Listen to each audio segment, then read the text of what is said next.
Prenderà il via venerdì prossimo su Telefriuli la 10ª edizione della trasmissione per bambini in friulano Maman. Appuntamento alle 18:30.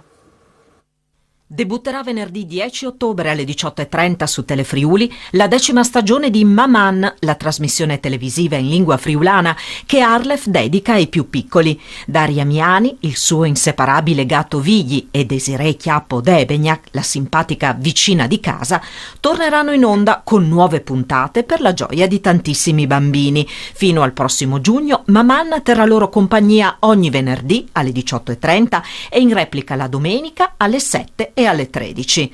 La trasmissione televisiva è frutto della coproduzione tra l'Arlef, Agenzia regionale per la lingua friulana, e Telefriuli, un programma che, attraverso divertimento, narrazione e gioco, espone i più piccoli al plurilinguismo e ai tanti vantaggi cognitivi e comunicativi che derivano dall'utilizzo di più lingue fin dalla tenera età.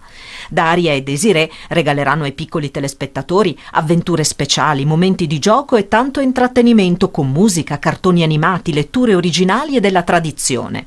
Ritorneranno rubriche di successo quali Fasin un Zug, che coinvolge i bambini con giochi a quiz e indovinelli, e La cugina Bete, che vede protagonista l'eccentrica cugina di Daria Miani, alias Daria stessa.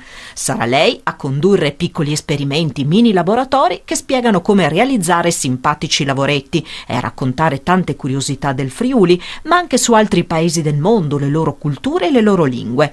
Tra le novità della 10ª stagione c'è in particolare un nuovo cartone animato, è Spicciut il Ricciut. Racconta le avventure e le emozioni di un piccolo, dolcissimo riccio e dei suoi amici, trasportando i bambini nel mondo degli animaletti del